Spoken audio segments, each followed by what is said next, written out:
दोस्तों, welcome to Uttaranchal diaries. कैसे हैं आप सब लोग? दीदी, बेणी, भूला, नानतीनो, दाजू, सब भली के रहा, सब मज्जा में रहा। हमारी कहानी चल रही थी चुका मैन ईटर, याद होगा आपको। तो मैंने बताया था कि आदमखोर की वजह से जो है पूरे अल्मोड़ा और नैनीताल ज़िले में हो हल्ला हो रहा था। और आइविस्टन साहब जो है गढ़वाल, अल्मोड़ा और नैनीताल ज़िले के प्रभारी हुआ करते थे। जिम कॉर्बेट साहब के पास उन्होंने मैसेज पहुंचवाया कि इस तरह से एक बाघ आदमखोर हो गया है यहाँ पे, इसका ख़त्म करना है। तो चलो, जिम कॉर्बेट साहब और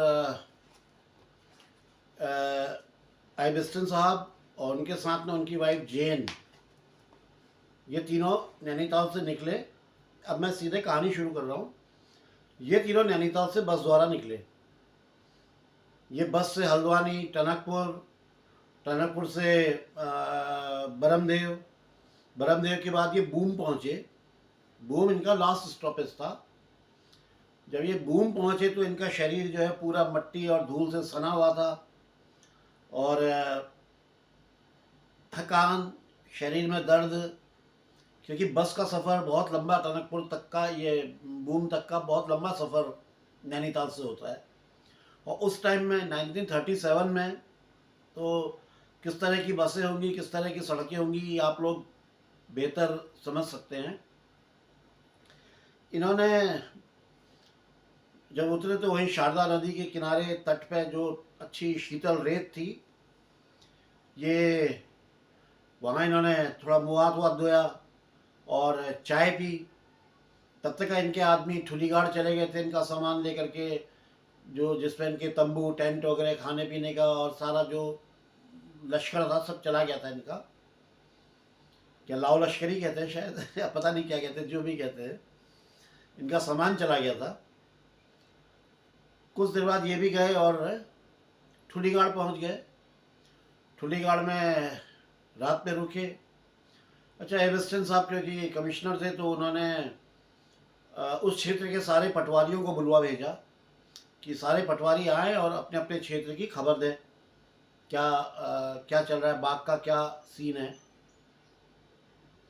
अगले दिन सुबह सारे पटवारी आए और पटवारियों ने बताया कि साहब, इस टाइम इंसान को तो नहीं मारा है, लेकिन उसकी मौजूदगी है, वो कभी भी अटैक कर सकता है, ये बाघिन है।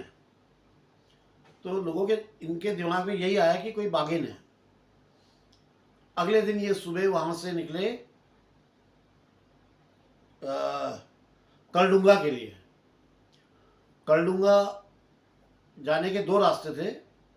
एक तो पूर्णागिरी होते हुए, जो कि 8 किलोमीटर का लंबा रास्ता था, और दूसरा रास्ता था जो शारदा नदी के साथ साथ था, जो करीब 14 किलोमीटर था। तो इन्होंने शारदा नदी के किनारे किनारे चलने का फैसला लिया। सुबह उठे और निकल गए ये करडूंगा के लिए। बताते हैं कि जब ये शारदा नदी के पास में पहुंचे तो वहाँ पे एक टाइम लाइन हुआ करती थी, जो फर्स्ट वर्ल्ड वॉर में गवर्नमेंट ऑफ इंडिया को थैंक्स कहने के लिए नेपाल गवर्नमेंट ने 10 लाख घन फुट लकड़ी उपहार स्वरूप दी थी। तो उस लकड़ी को लाने के लिए एक ट्राम लाइन बनाई थी, जो कि बाद में बाढ़ वाड़ आने से, काली नदी का पानी बढ़ने से बह गई थी। और उस ट्राम को बनाने के लिए वहाँ पे विस्फोट करके जो चट्टानें थी उन सबको तोड़ तोड़ करके बनाया गया था। तो वहाँ पे की जो रास्ता था जाने का, एकदम खड़ी चढ़ाई हो गई थी और जो बड़ा टफ रास्ता था, उस रास्ते में चलना जरा सा, मतलब अगर सावधानी हटी तो सीधे नदी में गिरना था, काली नदी में। तो खैर ये किसी तरह से उस रास्ते को पार करके सकुशल पहुंच गए करडूंगा। करडूंगा में जो गेस्ट हाउस था उसकी लोकेशन, वो एक्चुअली करडूंगा क्या है, एक पहाड़ी है। ये पहाड़ी पे एक पहाड़ी नहीं है, एक्चुअली एक टापू, उप प्रायद्वीप कहते हैं ना, यानी कि 3 ओर से तो ये पूरा शारदा नदी के है इस पे, और एक तरफ से सीधी खड़ी पहाड़ी है। तो ये तीन ओर से शारदा से घिरा हुआ है। तो ये उस जब डाक बंगले में पहुंचे तो बड़ा खूबसूरत डाक बंगला था, जिसमें 3 कमरे थे और जिसका जो फ्रंट था, जो फेसिंग कहते हैं ना, ईस्ट फेसिंग, यानी कि पूरब की तरफ इसका जो है दरवाज़ा था। और जब वहाँ से व्यू देखो तो बड़ा खूबसूरत था।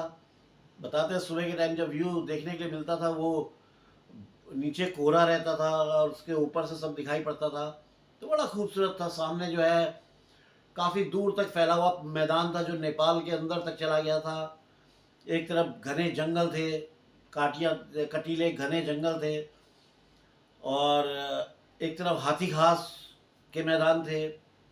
हाथी घास के मैदान यानी कि इतनी ऊंची घास कि जिसमें हाथी भी छिप जाता है, उसके मैदान थे। तो इन लोग ने डिसाइड किया कि आज तो यहीं रुकना है, क्योंकि सब पटवारियों से मीटिंग करने के बाद में इनका प्लान बनाना था। तो ब्रेकफास्ट करके इन लोग निकल गए फिशिंग करने के लिए।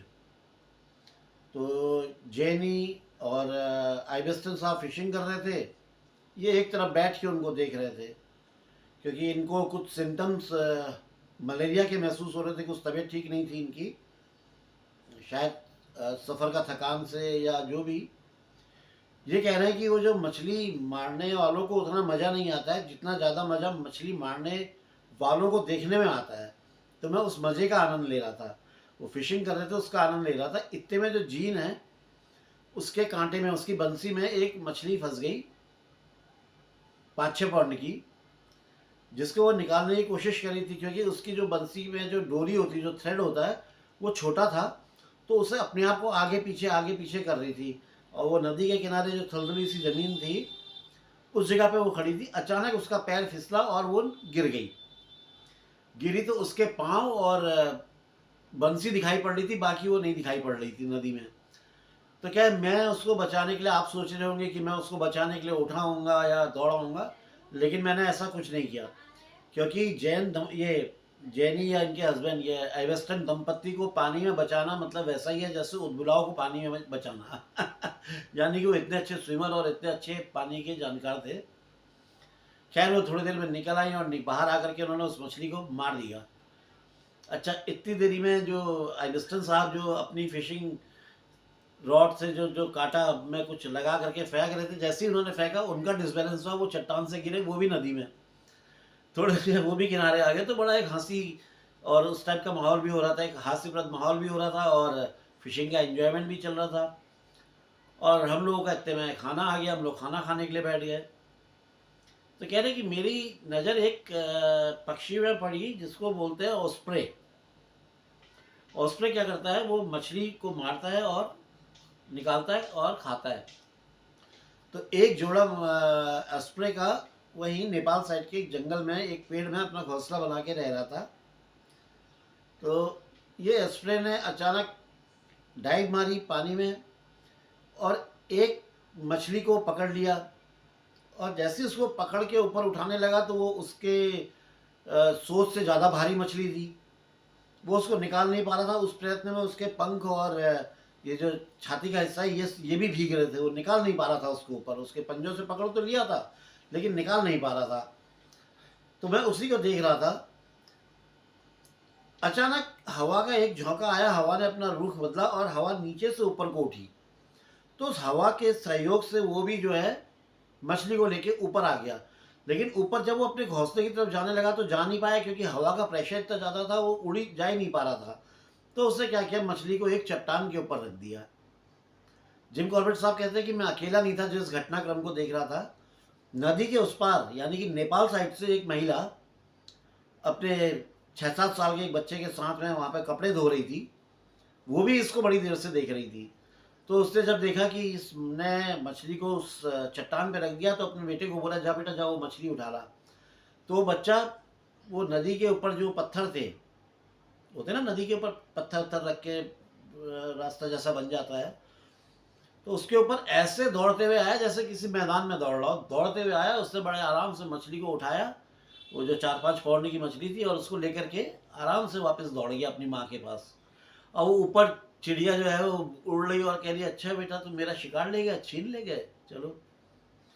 थोड़ी देर वो और कोशिश करती रही, 5-6 बार कोशिश करी, फाइनली उसको सफलता मिल गई। उसने एक 2 पाउंड की मछली और पकड़ ली, और जब वो उड़ के मतलब उसको अपने घोंसले की तरफ ले जा रही थी, तो एक पलाश, जिसको बोलते हैं क्या, मत्स्य गरुड़, मत्स्य गरुड़ समथिंग, जो मछलियाँ खाता है, तो उसने देखा ये लेके जा रहा, तो वो उसके पीछे पड़ गया। अब वो उसको जंगल में डॉज देने लगी, इससे गुस्सा आ गया, इससे बड़ी जोर से अपनी आवाज़ निकाली और बड़ा तेज़ी से इसकी तरफ गया, क्योंकि पलाश जो है इस ऑस्प्रिच से बड़ा था, तो उसने मछली को छोड़ दिया। इससे पहले मछली ज़मीन में गिरती, वो पलाश नीचे डाइव मारी, उसने हवा में ही मछली को लपका और ऊपर आ गया। जैसे ही वो ऊपर आया थोड़ा सा, तो उसके पीछे 2 कौवे पड़ गए। अब वो कौवों से इधर उधर छिपते छिपाते जा रहा था, और जैसे ही कौवों से बचा, तो 2 ईगल उसके पीछे पड़ गए। और क्या, काफ़ी दूर तक मैं उनको देखता रहा जाते हुए कि वो बसते हुए बेचारा जा रहा है, उसके पीछे 2 ईगल जा रहे हैं। बहरहाल ये जो ऑस्प्रे था, इसकी तो सारी मेहनत बेकार हो गई थी, इसकी तो किस्मत ख़राब थी। अब पता नहीं वो लास्ट पे शिकार किसको मिला, वो मैं नहीं जानता, क्योंकि मेरी नज़रों से ओझल हो गए थे। उसके बाद हम सब लोग अपना, हाँ, वहीं पे उसी टाइम में एक 10 हाथियों का एक दल आया, जिसमें कुछ शिकारी थे। शिकारी क्या थे, जो जो चिड़िया मार रहे थे, और काफ़ी सारी चिड़िया वो मार चुके थे, तो उनका दल भी वहाँ से गुजरा। उसके बाद हम लोग अपना ये करडूंगा आ गए। करडूंगा अपने गेस्ट हाउस पे हम लोगों ने खाना वाना खाया, रात पे सोए। अगले दिन हमको चुका जाना था। हमारे आदमी पहले निकल गए थे चुका में टेंट वगैरह लगाने के लिए। यहाँ से करीब 5-6 किलोमीटर चुका था, तो हम लोग जा रहे थे, और बड़ा रास्ते में काफ़ी इंजॉय करते हुए गए, क्योंकि शारदा नदी थी, और उसमें मेरी मनपसंद मछली क्या, अरे बड़ी, अभी मैं मछली का नाम बोल रहा हूँ, किस टाइम याद आएगा तो बताऊँगा। एक तो रोहू होती है, और एक और अपने यहाँ होती है, अरे बिल्कुल दिमाग से हट गया उसका नाम।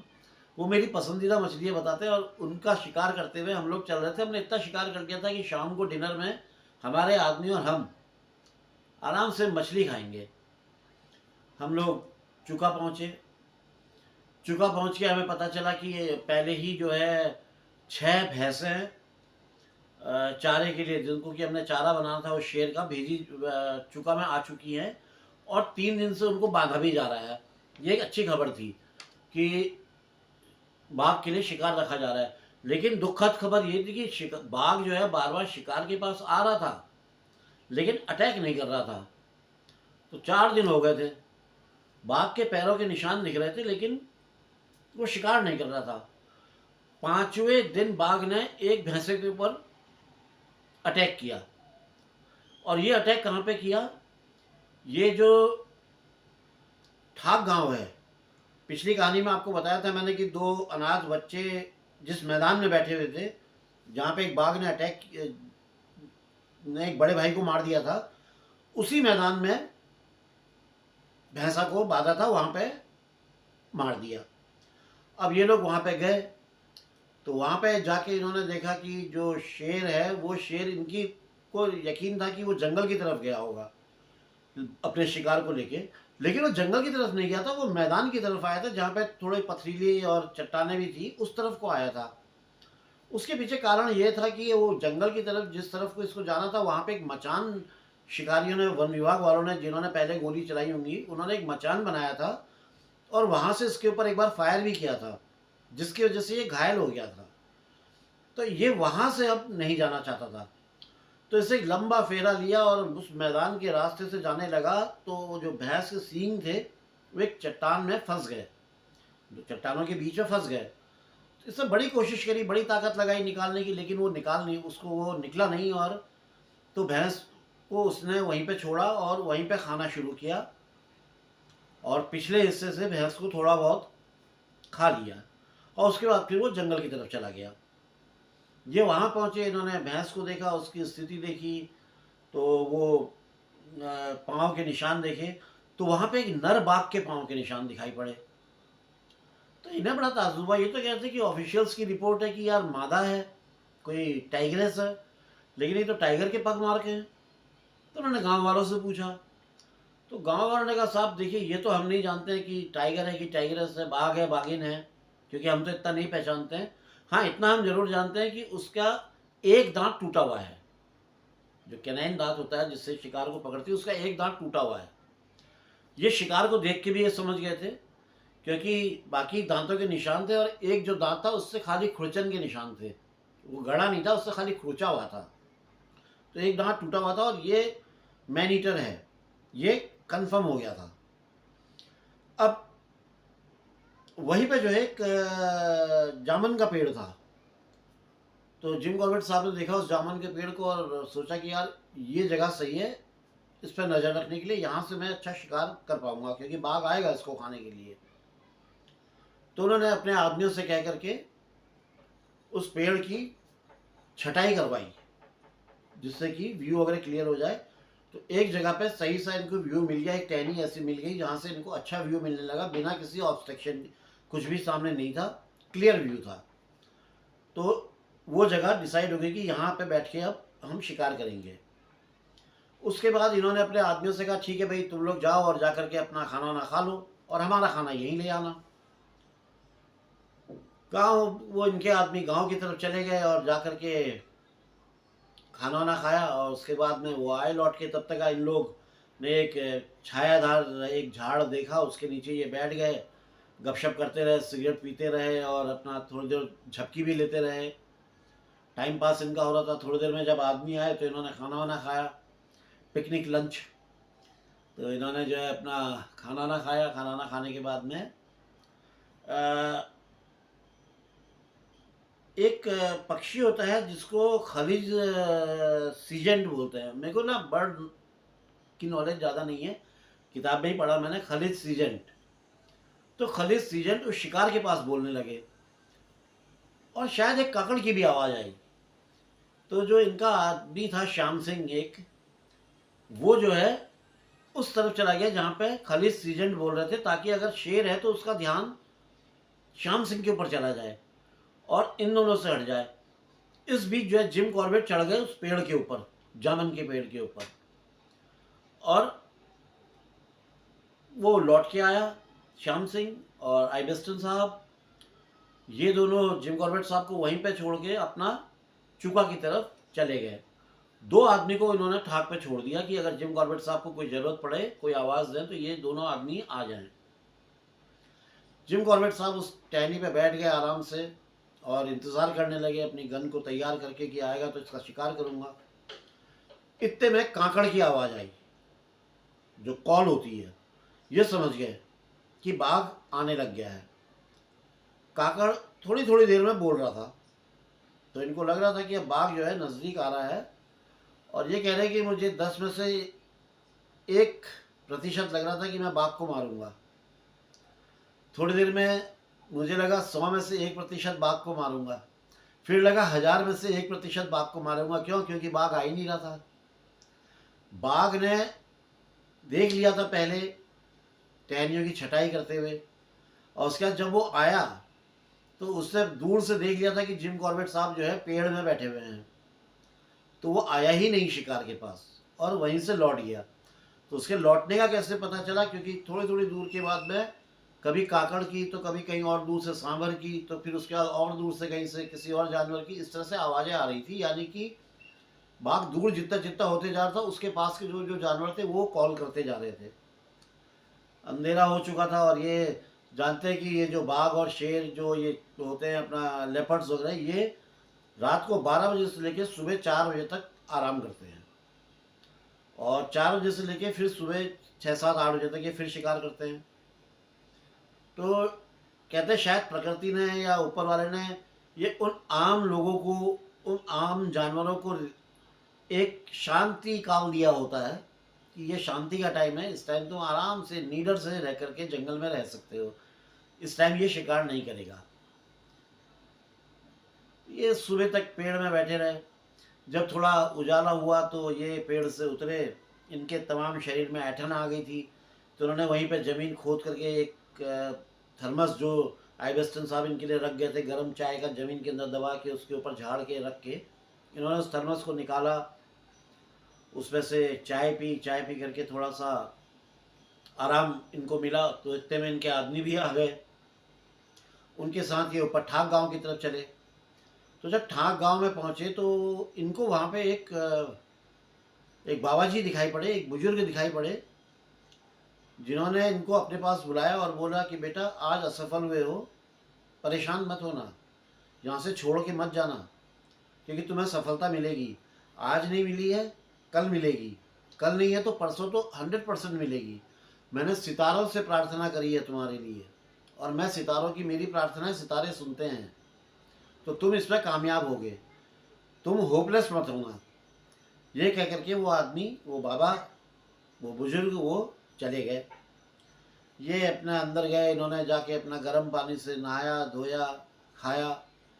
उसके बाद में ये सामने पहाड़ी पे चढ़ गए देखने के लिए कि क्या है क्या नहीं है। अच्छा हाँ, एक चीज़ और करी थी इन्होंने, जब ये पेड़ से उतरे, थर्मस से चाय वाय पी और इनके आदमी जब आ गए तो इन्होंने पहला काम क्या किया, ये वल्चर्स से अपने उस शिकार को बचाने के लिए उसको झाड़ और कई चीज़ों से ऐसे ढक के छिपा दिया कि जिससे कि कोई भी वल्चर गिद्ध की निगाह ना पड़े और शिकार सेव रहे। और जब ये सब कार्रवाई कर रहे थे तो सामने की पहाड़ी में एक शेर जो है बार बार गरज रहा था, दहाड़ रहा था। और जब ये नहा धो के खा के निकले तो लोगों ने बताया कि साहब बार बार सामने से एक सांभर की और एक शेर की बार बार आवाज़ आ रही है, सांभर की कॉल आ रही है और शेर की दहाड़ बार बार सुनाई पड़ रही है। तो अब इनका प्रोग्राम ये था कि मैं जो है, जो जीवित भैंस है उसके पास कहीं पे बैठूं, और साथ में ये भी चल रहा था कि जो ये मरी हुई भैंस है इसके ऊपर शिकार आएगा कि नहीं आएगा। इसके लिए इन्होंने वहाँ पे उसके चारों तरफ अखबार बिछा दिए थे, ताकि अगर शेर आएगा तो उसके पंजे के निशान से इनको पता चल जाएगा। दोस्तों वीडियो बहुत लंबा हो रहा है, इसके आगे क्या हुआ वो मैं इसके अगले वीडियो में बताऊंगा। और तब तक के लिए अपने इस भाई को, इस उत्तरांचल डायरीज़ को आज्ञा दीजिए कि मैं अगला पार्ट जल्दी से जल्दी आपके सामने लाऊं, आप उसका आनंद उठाएं। और जो हमेशा कहता हूं, जो उत्तरांचल के निवासी हैं, उत्तरांचल देवभूमि है, आप लोग साल में 2 साल में एक बार जरूर अपने घर आएँ, अपने गांव आएँ, अपने इष्ट देवता की प्रार्थना करें, पूजा करें, उनका आशीर्वाद प्राप्त करें। यकीन मानिए दोस्तों, आपका भला होगा, आपका बहुत अच्छा होगा। बस दोस्तों, ये कह करके मैं अपना वीडियो यहीं पर समाप्त करता हूँ, अपनी इस हैट को पहनते हुए। जय बद्री विशाल, जय उत्तरांचल, जय भारत माँ। रिमोट तो अभी आया नहीं।